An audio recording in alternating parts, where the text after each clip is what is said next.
have been lucky enough a few times in my life to see somebody come along and make a problem that is not their problem until it was solved. And the first time I can ever remember experiencing this is when I was in high school, and the place that this occurred was outside the Lincoln Park Zoo in Chicago, Illinois. Now, I know that Chicago, Illinois is maybe not at its all-time high in terms of reputation right now with outsiders. I think, who knows what the news gives you and what it doesn't. But it seems like maybe people would look at Chicago from a distance and say, it's a town that's struggling a little bit right now. I don't know. Maybe it is. Maybe it isn't. What I know is I love Chicago, and I loved living there as a kid. I mean, I went to college there, and then I went back after a while for some extra school there as well. And so I'll always have a soft spot in my heart for that place and always give it the benefit of the doubt. Go Chicago. That said, as a high school kid, that was a big city. It was a dangerous place. I don't know what to make of things. And we were there in the age before cell phones, and we got separated from our other car with our other friends, and like all the wives and the ladies, they were in one vehicle. And I was with the dads, with my friend, in another vehicle. We got separated. There was no way to reconnect. And the reason we got separated is because, as I recall the story, we locked the keys in our car in downtown Chicago. And what are you going to do, right? How do you reconnect? You can't get to the rendezvous point. You just have to, I guess, wait there until the other party comes back. But it was a big city. I'm not sure they knew how to get back. And so we're kind of fretting over it. I mean, the dads are having a good sense of humor. But then a dude walks up who did not look like our dads at all, just from a different world and a different probably mentality and culture. He walked up, he figured out what was going on and was like, I know somebody who can figure that out. And he just made it his problem. He didn't want anything. He didn't take anything from us, even when it was offered. He just helped us get back into the car. He had a buddy that did like a lock and towing service, and he was just in the neighborhood. So he stopped by and did it, and they wouldn't take any money from us. Are you kidding me? In Chicago, Illinois? Yes, I believe that is still the soul of that city. That story makes me very, very happy. And it might not happen that often, but come on, all of us at some point or another have been lucky enough to see somebody take something that isn't their problem and make it their problem. And it feels like that's what Nehemiah is trying to do in Nehemiah 1, in this action-packed chapter. It's not his job to go and rebuild the walls of Jerusalem. It's not his calling or mission to go and fix that. He already has a super important job, bro. He's the cupbearer to the king. And we'll talk more about what that means, but it's a gigantic deal. And he hears this report about what's going on, and all of a sudden that becomes his problem. And he doesn't do it rashly. He takes a couple of days and he thinks real hard about what needs to happen. And he thinks real hard about his own role in what has gone wrong. And he thinks real hard, like we've been talking about for the last few days, about the big, grand story of the whole thing that you and I refer to as the Old Testament. And then he looks at this moment in history, and like his colleague, Ezra, he's able to assess it and realize, yeah, this is a big moment right here. Somebody needs to step up and do something. Ezra's a little bit outmatched for this part of the job back in Jerusalem, but I might be in a position to make this problem that is commissioned for other people, that is other people's thing to deal with. I could make this problem my problem. And I think the moment where Nehemiah works that through is in, just a second, it's in verse 4.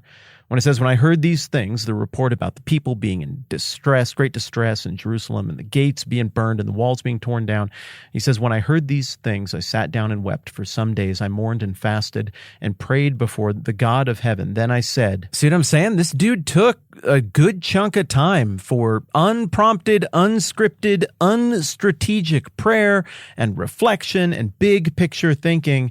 And then when he has his thoughts in order, we get into the prayer that we've been looking at now for some time. Oh, Lord God of heaven, the great and awesome God. He goes on to say, remember the instructions you gave your servant Moses. If you are unfaithful, I'll scatter you among the nations. But if you return to me and obey my commands, then even if your exiled people are at the farthest horizon, I'll gather them from there and bring them to the place I have chosen as a dwelling for my name. Verse 10, they are your servants and your people, whom you redeemed by your great strength and your mighty hand, O Lord. Let your ear be attentive to the prayer of this your servant and to the prayer of your servants who delight in revering your name. Give your servant success today by granting him favor in the presence of this man. I was cupbearer to the king." Look at what he's going to do. He is going to take all the credibility he's earned. He's going to take his cushy position, and he's going to risk that by going and appealing to the King of Kings, the King of everything, Artaxerxes, the great Achaemenid king of Persia, and nearly the whole world. He's going to risk his comfort and his reputation with that guy to make a problem that isn't his problem be his problem. And the thing is, he's owning it too, as we've talked about. He says, this all happened, all of this ruin of the people and of the city. It happened because of my sin, my father's sin, and my forefathers' sin. We own this. I own this. We've acted very wickedly toward you. We've not obeyed the commands, decrees, and laws you gave your servant Moses. And so the first two chunks of the prayer are, we blew it. You're doing everything you said. But speaking, chunk 2, of everything you said you would do.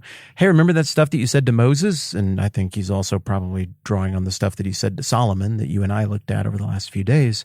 Remember that? I would like to invoke that clause. I want my heart to be right. I want our heart to be right. And I want to go make this problem my problem. Would you bless me in those efforts? Like Abraham, he pleads for his family. They're your servants and your people whom you redeemed by your great strength and your mighty hand. And then remember how in all the business in Deuteronomy 30 and then again around the dedication of the temple in 2 Chronicles, there's that explicit language from God about if you do that, my eyes will be open to see you, my ears will be open and attentive to hear you. And Nehemiah draws on that exact language. Oh Lord, let your ear be attentive to the prayer of this your servant and to the prayer of your servants who delight in revering your name. Give your servant success today. In what? By granting him favor in the presence of this man. And again, that man is Artaxerxes. How much stuff, my friends, does this remind you of from all over the Bible? And don't feel weird if you haven't read the Bible before, or this is sort of your toe in the water for learning stuff about the Bible and thinking about the Bible. If you're new to all of this, and I'm just going to tell you, it's a lot. It's drawing on so much. How much of this rhymes with Esther, right? I mean, you got to take this big risk. You got a preferred position before the king. And now for such a time as this, it has been ordained that you would go before the king and cash in every bit of credibility that you have earned with that king by being faithful and loyal and likable and winsome and willing to put your neck on the line for their well-being. Nehemiah went and did exactly what all of the Jews were instructed to do when they went into exile. Jeremiah the prophet talked about this one. Basically, the message was, hey, you're all going to get taken into exile. Don't worry. I still have plans to prosper you and not to harm you. I'm not giving up on you, says the Lord. Paraphrases lightly mine. It'll come back around eventually, but in the meantime, go and be great citizens. Go and work for the well-being of the city, of the country, of the kingdom that you are in. And it's just wild to me that in Esther and Nehemiah, really in Ezra as well, it's just that. It's people who went and handled their business well with their neighbors. Nehemiah, Ezra, Esther, they made a billion little right decisions, little self-sacrificial decisions to ignore an indignity here or there, to make sure they did the honest thing instead of the easy thing here and there. A gajillion times, those three people had the opportunity to cut corners, to be shady, to say critical things, gossipy things about people behind their back, to get ahead at the expense of others. And a billion times they chose not to do it. They got no credit for it, I'm sure. I'm sure nobody was following them around being like, oh, I see what you did there, Nehemiah. Good job being thoughtful of others. Good job, Ezra. That was selfless. I see what you did there. That was really nice of you. Oh, man, Esther, you could have just thrown all those other girls in the contest under the bus, but instead you were kind to everyone. And, I see it. They probably didn't get credit for all those things. People don't normally see those little things en masse. But the sum of all of going and being good citizens, decent people, functioning in keeping with the values of God and treating other people well, all of that stuff adds up to a reputation, a position of trustworthiness that is exactly the formula that God himself in the middle of the book of Jeremiah said would be the formula for straightening out this big problem. And now here Nehemiah is in the same situation Esther was 40 years earlier, outside the throne room doors, getting ready to walk in and have a high-risk conversation with the sovereign of the world and not knowing how this is going to play out, hoping that he had banked enough equity in this relationship in the same way that Esther hoped she had banked enough equity in her relationship with Artaxerxes' dad to go in and have this huge request granted. In this case, the request from Nehemiah is, "O great king, will you let me make someone else's problem my problem?" And whereas I imagine that Esther's prayers about this probably did happen, but they all happen off screen. God's name doesn't even get mentioned in the book of Esther. Here it happens on screen. And in our coming conversations, we're going to find out how it goes between him and the king. Hey, Chicago. I've heard it maybe hasn't been the easiest run of late, but I will never forget how nice you were to me and my family when we were a kid.